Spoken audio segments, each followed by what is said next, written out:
Have you ever seen a moment on live television that made the whole world pause? Not because of drama or scandal, but because of humility, grace, and truth? It happened one bright London morning inside a BBC studio. The host, Jonathan Reeves, was known for his sharp tongue and clever charm. That day, he had invited a Filipino guest, Maria Fernandez, a teacher from Davao City, to talk about how English had become a global language.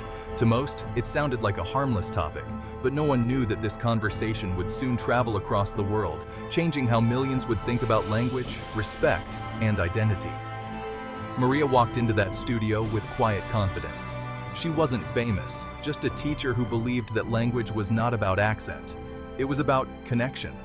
But from the moment the cameras rolled, she could feel the weight of being the only Filipino voice in the room.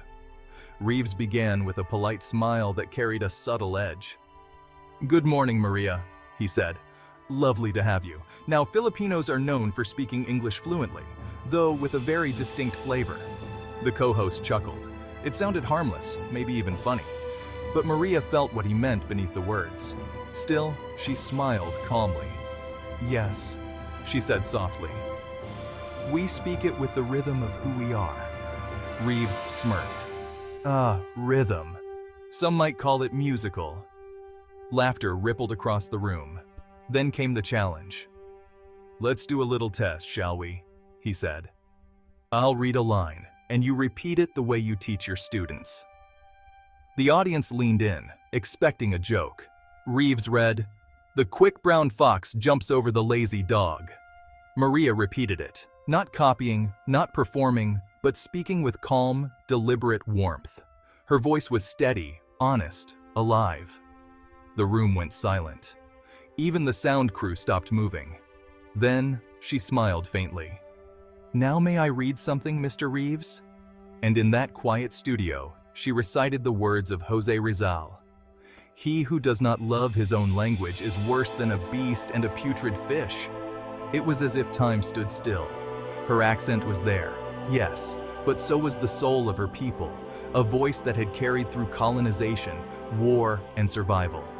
When she finished, Reeves said nothing. The cameras caught it, the BBC anchor, speechless. It wasn't embarrassment, it was realization. That day, the world didn't just hear English spoken differently. It heard dignity, spoken softly, but strong enough to shake a studio in London and echo through millions of Filipino hearts. The show was called Global Tongues, hosted by Alistair Finch, a man known for his cleverness and subtle power plays. The premise explored English's diversity, but often at the expense of guests' dignity. On this night, his guest was Maria Cruz, a high school English teacher from Davao City. The producers expected a grateful, nervous woman. They got someone else. Maria was humble, but not intimidated. She carried the quiet confidence of a seasoned teacher. She walked onto the set in a simple dress with a Filipino pattern, meeting Finch's gaze with calm assurance.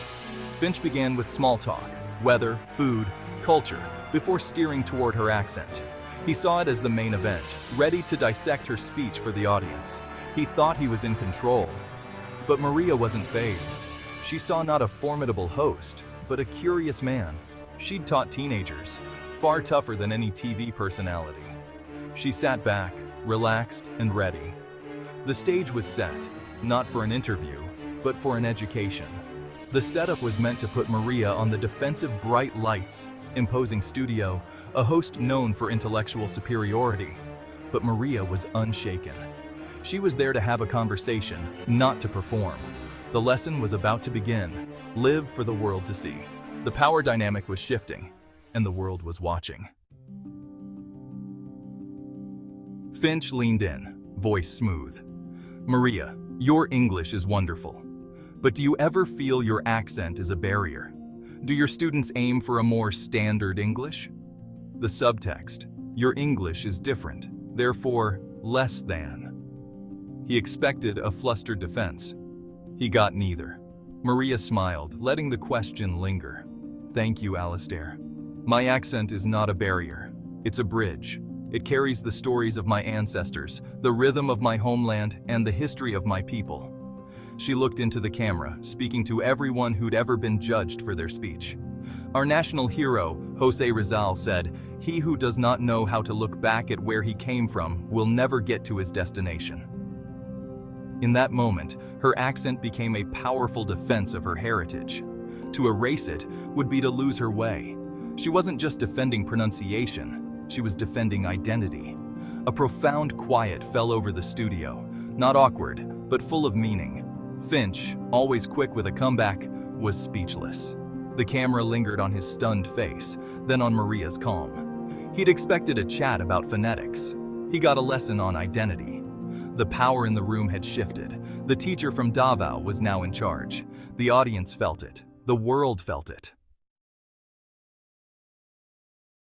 The silence in Studio 4 was unlike any other. On live TV, silence is dreaded. But this one spoke volumes. It was the sound of millions processing what they'd just heard.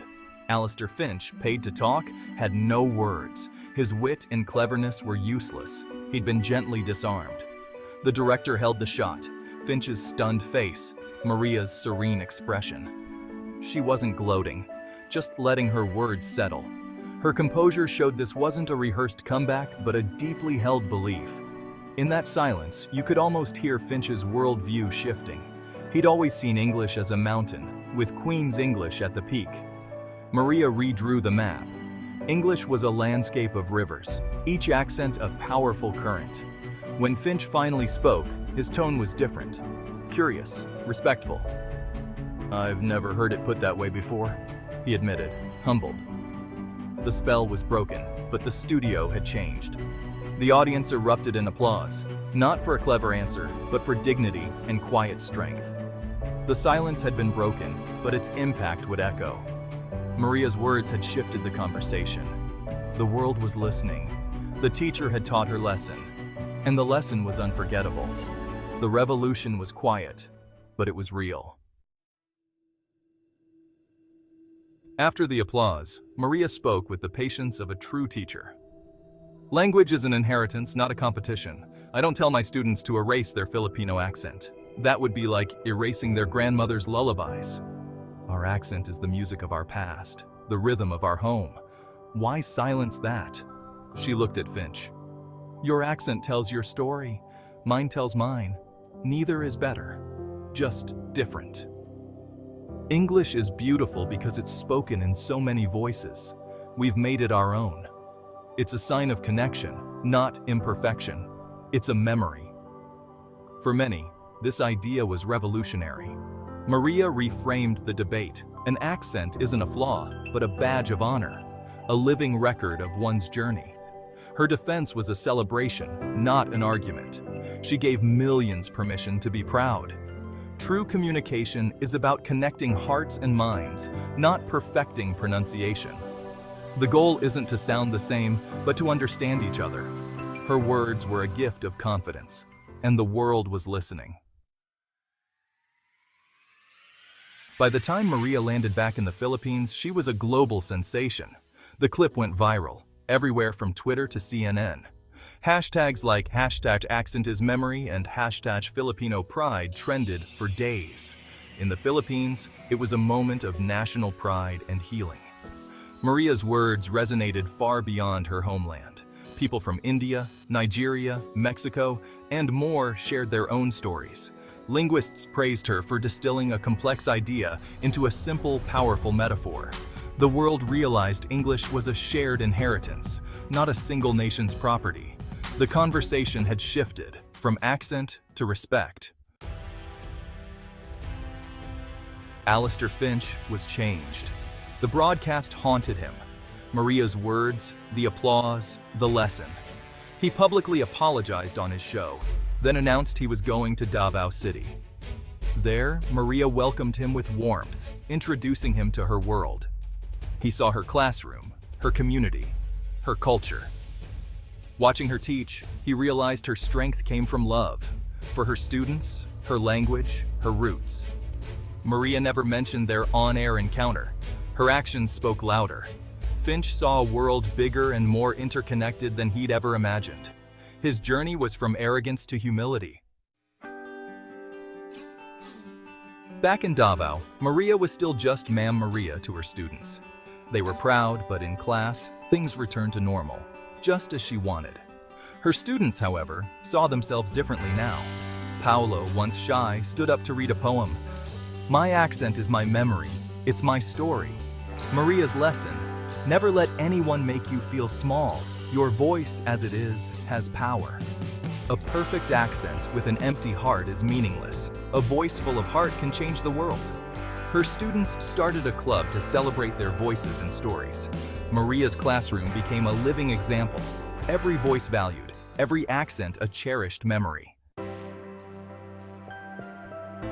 Finch's journey to Davao became a new documentary, Maria's Lesson. It wasn't about him discovering a new culture, it was about listening. The film chronicled his journey from arrogance to understanding, featuring voices from around the world inspired by Maria. The documentary was a global success, praised for its honesty and humility. Maria was filmed as the expert, her classroom a center of wisdom. The film became mandatory viewing in teacher training programs worldwide. Letters poured in. People found courage to speak with their own voices. The idea of accent as memory became part of the global lexicon. Maria Cruz, who never sought fame, became an icon of cultural pride. Her final words: "Your voice is your soul's fingerprint. Let the world hear it. Never be ashamed."